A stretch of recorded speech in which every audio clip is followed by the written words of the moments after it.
और प्रकट कहां होंगे वे? एक सूत्र और समझाऊं आपको, बताऊं। प्राकट्य में और जन्म में थोड़ा अंतर है। जीवात्मा का जन्म होता है, परमात्मा का प्राकट्य होता है। जैसे जो जिसका प्राकट्य होता है कब? जो करुणा के कारण आता है। जन्म होता है कब? जो कर्म के कारण आता है। हम जितने भी जीव हैं सब कर्म के कारण आए हैं, और भगवान ने ऐसा कोई कर्म नहीं किया भगवान को आना पड़ा, वो करुणा के कारण आता है। जैसे एक जेल हो, उस देश के राजा ने देखा, सोचा कि आज मेरा जन्मदिन है, मैं आज जन्मदिन के उपलक्ष्य में कारागार में जाऊं। जेल में गया। क्यों? बोले कैदियों की कोई समस्या हो उनका समाधान करूं, उनको प्रसाद दूं, अपने जन्मदिन के उपलक्ष्य में कुछ उपहार उनको समर्पित करूं। राजा गया जेल में। अगले दिन अखबार वालों ने समाचार निकाला, देश के राजा जेल में। तो अखबार वालों को तो ऐसा ही समाचार चाहिए। अब ऊपर से जैसे आपने पढ़ा हेडलाइन, देश के राजा जेल में, फिर आपने जब देखा, विस्तार से पढ़ा, तब मालूम पड़ा कि नहीं, राजा गया तो था जेल में, लेकिन कर्म के कारण नहीं गया था, उन कैदियों पर करुणा करने के लिए गया था। गए थे दोनों जेल में। बस यही है, संसार एक जेल है। इस संसार रूपी जेल में हम सब जीव कर्म के कारण आए हैं, कैदी बनकर कर्म में फंसे हैं हम सब। और इसी संसार रूपी जेल में परमात्मा हम पर करुणा करने के लिए राजा के रूप में आता है। जो कर्म के कारण आया वो जीव कहलाया, और जो करुणा के कारण आया वो भगवान कहलाया। इसलिए परमात्मा का आना करुणा के कारण होता है, कृपा के कारण होता है। जीव बिना कर्म के रह नहीं सकता, और भगवान बिना करुणा के रह नहीं सकते।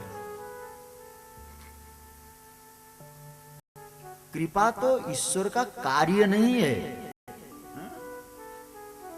कृपा ईश्वर का स्वभाव है। स्वभाव और कर्म में तो अंतर होता है ना। कार्य करना पड़ता है, स्वभाव प्रकट होता है। इसलिए कृपा भगवान का स्वभाव है, भगवान का कार्य नहीं है। सूर्य भगवान और रोशनी में क्या अंतर है? सूर्य में और प्रकाश में। सूर्य है तो प्रकाश है। कोई सूर्य से कहे, हे सूर्य नारायण हमको रोशनी दो, सूर्य भगवान कहेंगे मेरा प्राकट्य का मतलब ही है कि प्रकाश तुमको मिल ही गया। तो भगवान है इसका मतलब कृपा है ही है। तो बिना कृपा के भगवान नहीं है, और बिना कर्म के जीव नहीं है। तो हम सब जीवों पर करुणा के लिए पधारने वाले परमात्मा, इसलिए उनका प्राकट्य हुआ और हमारा जन्म हुआ। दूसरा अर्थ यह भी है, हम जब आते हैं संसार में प्रकृति के वश में होके आते हैं, और भगवान जब आते हैं प्रकृति को अपने बस में करके आते हैं। भगवान विष्णु जी ने बहुत सुंदर बात कही है, प्रकृति मुपेयुषी यद भव प्रवाह। भगवान प्रकृति को आदेश देते हैं, एक काम ऐसा करना, भव प्रवाह। संसार चलता है परमात्मा के आदेश के कारण। तो प्रकृति को अपने बस में करके जो आए उसका प्राकट्य होता है, और प्रकृति के बस में होके जो आए उसका जन्म होता है। अब भगवान का प्राकट्य कहां होगा भाई? तो विचार करें, हम लोग सोचें कि मथुरा में, गोकुल में, कहां? तो कहते नहीं, भगवान का प्राकट्य आपके हृदय में होना चाहिए। बाहर उत्सव मनाते हैं ना हम लोग, ठीक है, मनाना चाहिए, खूब धूमधाम से हम लोगों ने भी मनाया, लेकिन वास्तविक महोत्सव तो हृदय में मने। हृदय का उत्सव और बाहर का उत्सव एक साथ मिले तो आनंद ही आनंद है, लेकिन हृदय में कोई उत्साह नहीं है, हृदय में कोई उत्सव नहीं है, और बाहर आप केवल उत्सव मनाएं तो बुरा मत मानिएगा। हृदय के महोत्सव के बिना बाहर के उत्सव का मूल्य 2 कौड़ी का नहीं है। उत्सव हृदय में मने, और दोनों का मिलन हो तो आनंद ही आनंद। इसलिए बड़ा सुंदर यहां सूत्र है, भगवान का प्राकट्य हृदय में, क्योंकि भगवान हृदय में निवास करते हैं। प्राकट्य का मतलब हृदय में भगवान की अनुभूति होना। ईश्वर सर्वभूतानां हृदय सर्जुन तिष्ठति, भ्रामयन् सर्वभूतानि यंत्रारूढ़ानि मायया।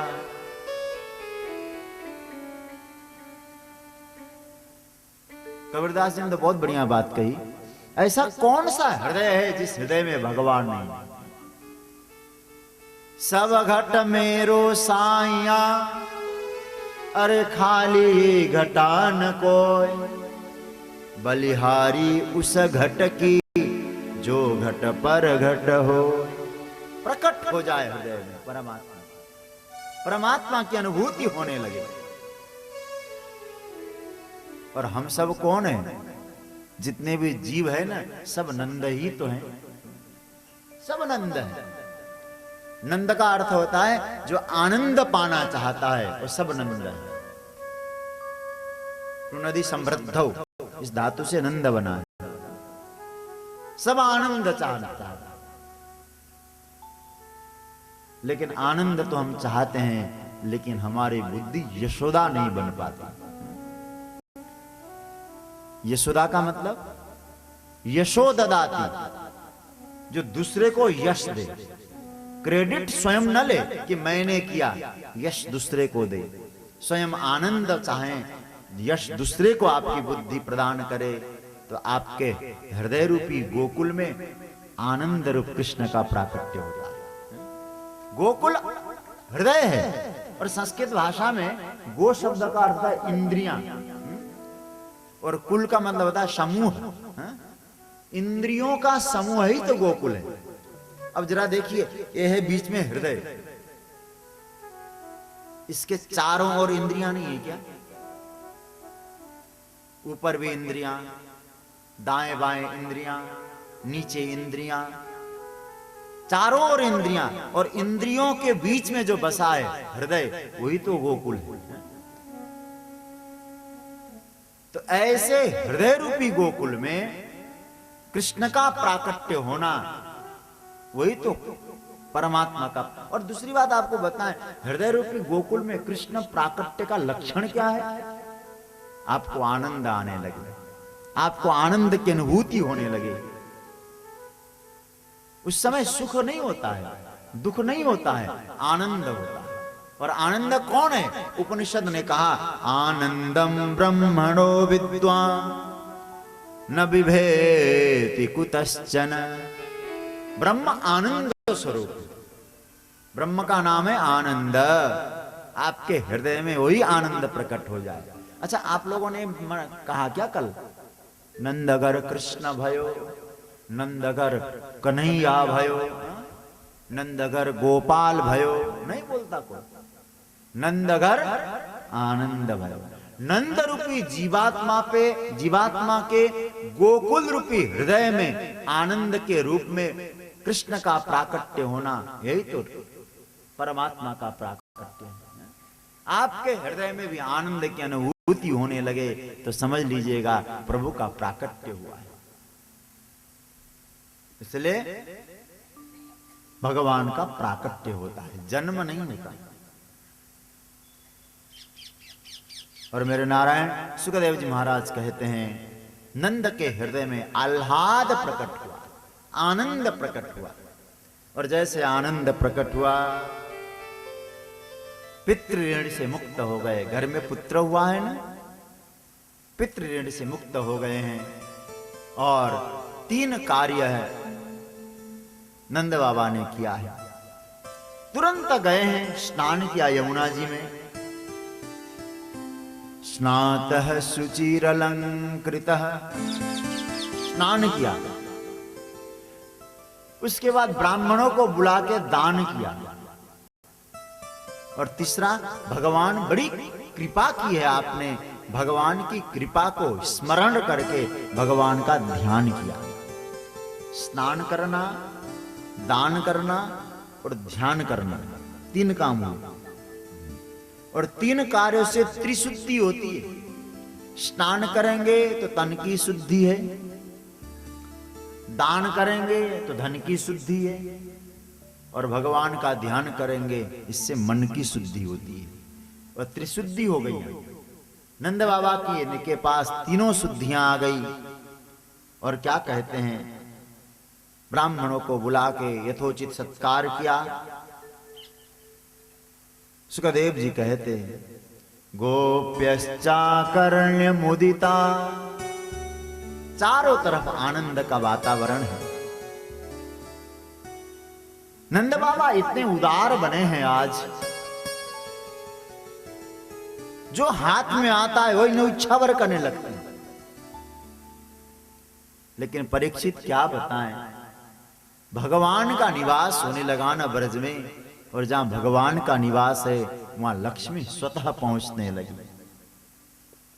कैसा क्या हुआ, हरेर निवासात्म गुणैर रमा क्रीडर भुंद्रिपा।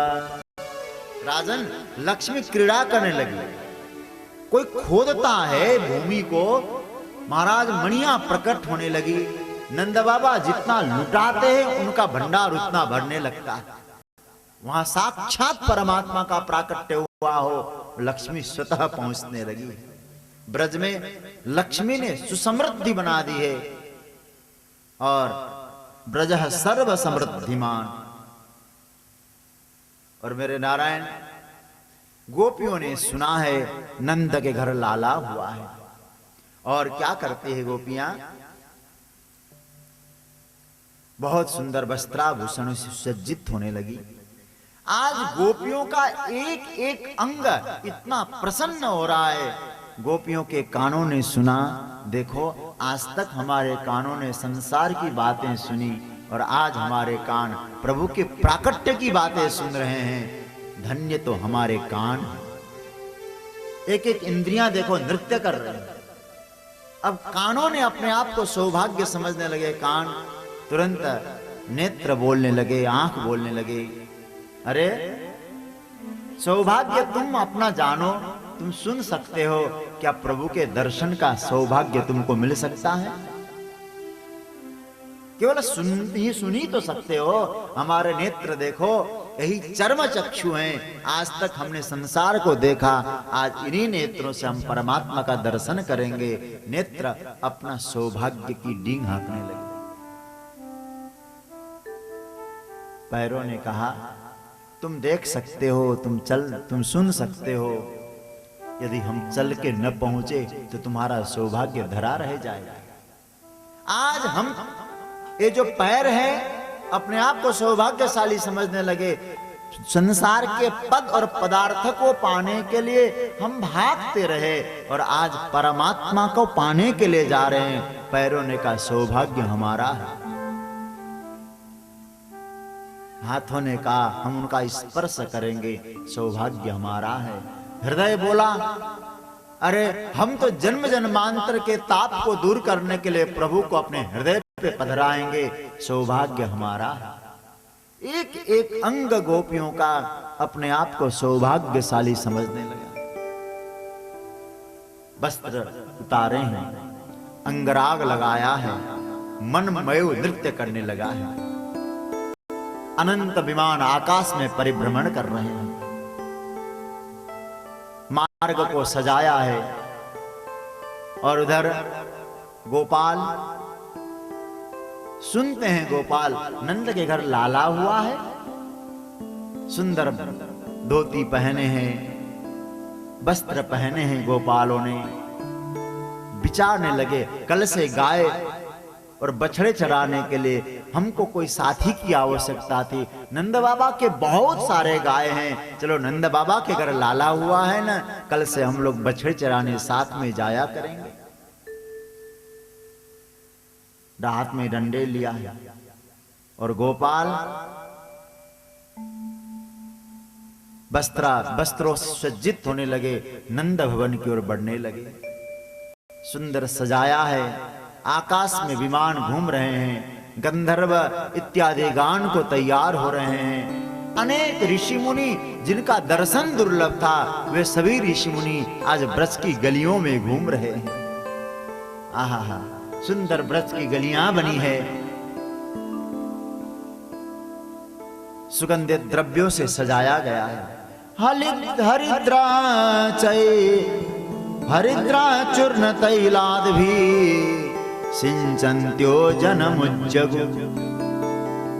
सुगंधित तेल से महाराज सुगंधित तेल छिड़का गया है। देवता लोग रूप बदल बदल कर भगवान के प्राकट्य उत्सव का दर्शन करने पधारे हैं। सभी नंद भवन में पहुंचे हैं। नंद भवन महाराज ऐसा लगता है वहां पैर रखने के लिए जगह नहीं बची, पैर धरने के लिए ऐसी स्थिति बन गई है। अब तो महाराज जब सभी लोग बाबा को बधाई दे रहे हैं, नंद बाबा को बधाई दे रहे हैं, यशोदा मैया को बधाई दे रहे हैं, दोनों माँ बाप यह कह रहे हैं, मैया और बाबा आप सबकी कृपा से मेरे घर लाला हुआ है। आप लोग प्रार्थना न करते लाला कैसे होता हमारे यहाँ। सब आनंद ले रहे हैं। एक कवि ने गाया है, जा दिन ते ब्रज में जन्म भयो है लाला की, ता दिन ते समाधि छूटी गई सुरेश ईश पाल की। गंधर्व गुण गावे, गंधर्व गुण गावे, देव कुसुमन झर लावे, लख रंभा हो रिझावे, राग गावे सुरताल की।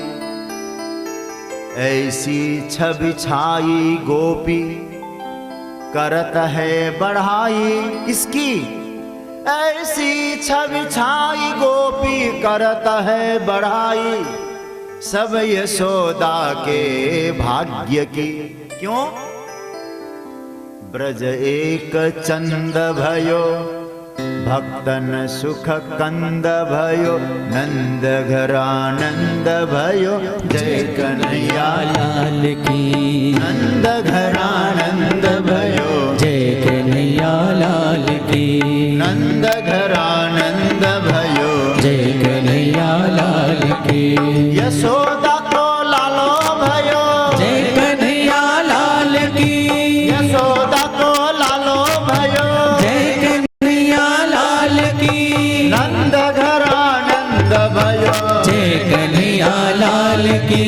नंद घर आनंद भयो, जय कन्हैया लाल की। गोकुल में आनंद भयो, जय कन्हैया लाल की। गोकुल में आनंद भयो, जय कन्हैया लाल की। नंद घर आनंद भयो, जय कन्हैया लाल की। नंद घर आनंद भयो, जय कन्हैया लाल की। हाथी घोड़ा पाल की, जय कन्हैया लाल की। हाथी घोड़ा पाल की, जय कन्हैया लाल की। नंद घर आनंद भयो, जय कन्हैया लाल की।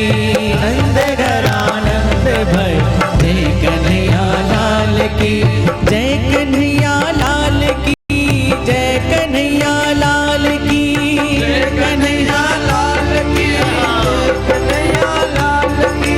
हाथी घोड़ा पाल की, जय कन्हैया लाल की।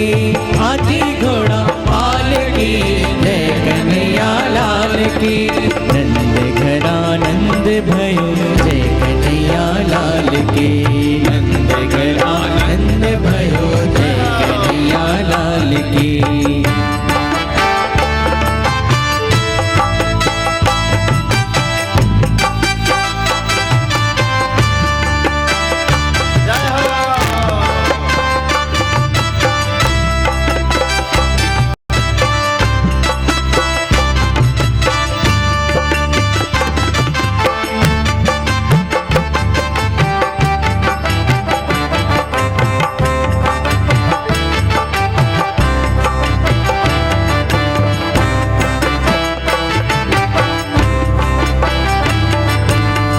बच्चन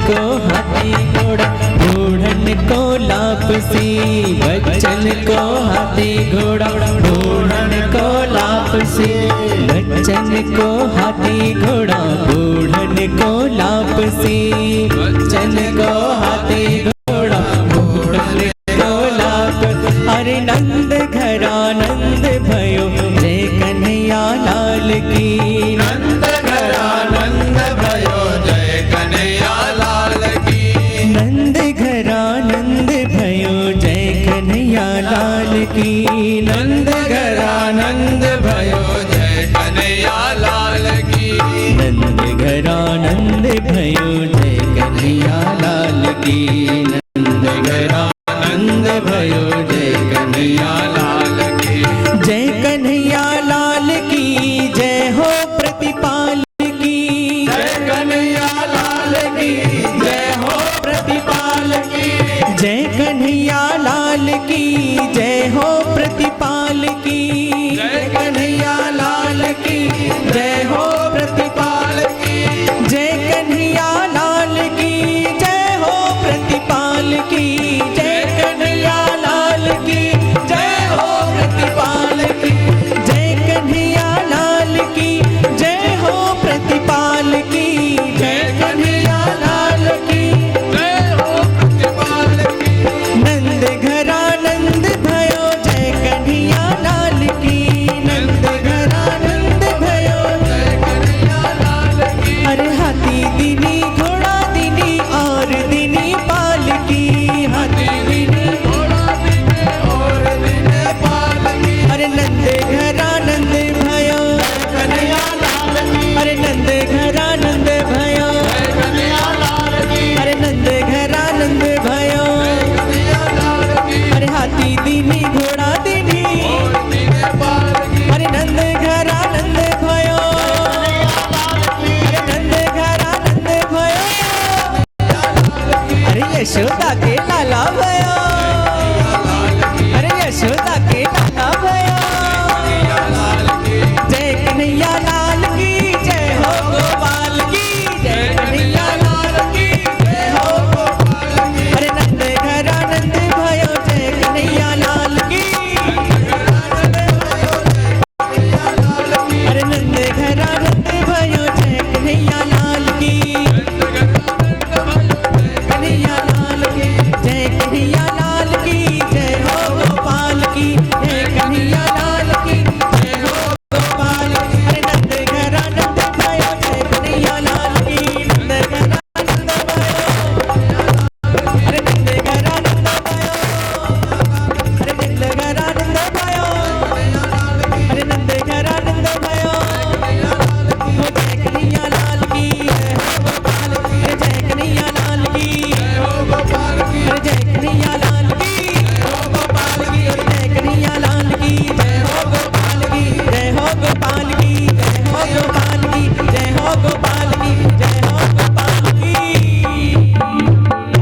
बोली नंद के लाला की नंद महोत्सव के वृंदावन बिहारी लाल के जय जय श्री राम। भगवान का प्राकट्य हुआ अष्टमी को, नवमी का उत्सव मनाया गया, नवमी उत्सव में निकल गए, दशमी की तिथि यूं निकल गई, द्वादशी एकादशी निकल गई, द्वादशी उत्सव में ही निकल गई, त्रयोदशी भी निकल गई और आज चतुर्दशी की तिथि है।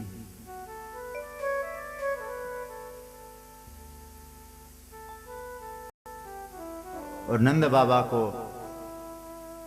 कंस की याद आई, सभी गोपालों को बुला के बाबा ने कहा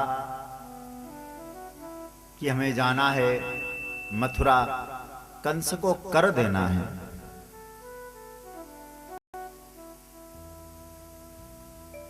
और सुखदेव जी कहते हैं, गोपान गोकुल रक्षायां निरूप्य मथुरांगत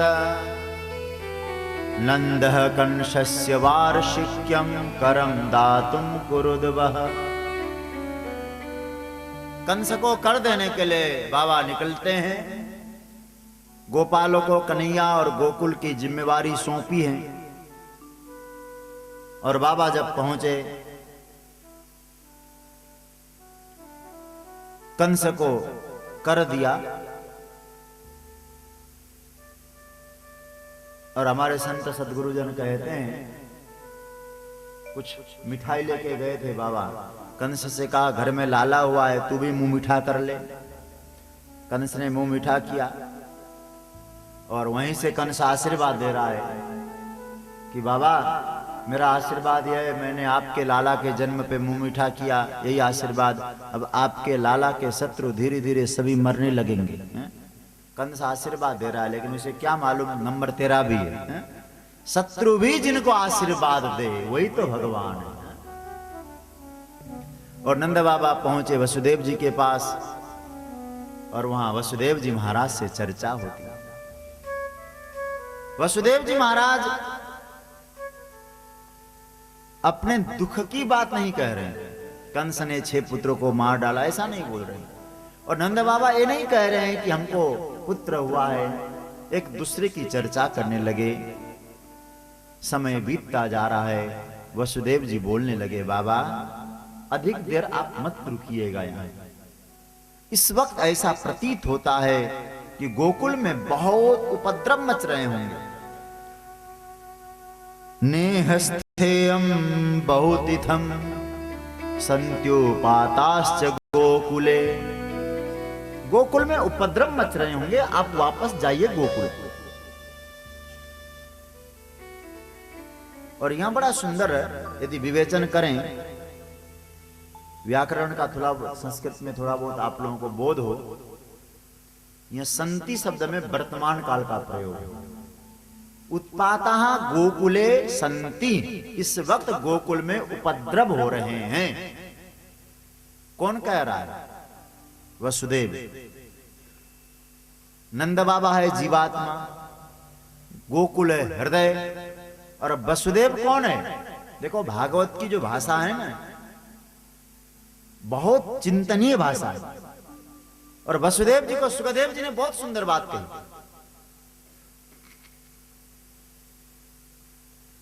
कहते हैं सत्वम विशुद्धम वसुदेव शब्दितम। वसुदेव कौन है? बोले विशुद्ध सात्विक वृत्ति ही वसुदेव है। और जो सात्विक वृत्ति वाला व्यक्ति,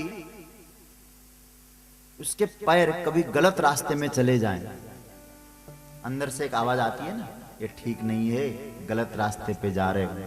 वो कौन है? हमारे साथ विशुद्ध गुण, जो सात्विक वृत्ति है ना, वही हमको आवाज देते हैं, वही वसुदेव है। हम सब नंद हैं ना। गोकुल रूपी हृदय में तुम्हारे उपद्रव मच रहे हैं, काम क्रोध इत्यादि विकारों का। और वसुदेव जी के इतना कहना था, नंद बाबा को लगा वसुदेव जी जो कहते हैं वो सच होता है। इसलिए सुखदेव जी कहते हैं, नंदः पथि बच सौरे न मृषेति विचिन्तयन् हरिम जगाम शरणम उत्पातागम संकितः। बोले वास्तव में उपद्रव हो रहे होंगे, ऐसा विचार करके भगवान के शरणागत होते हैं नंद बाबा। दूसरी तरफ क्या हो रहा है? पूतना निकल पड़ी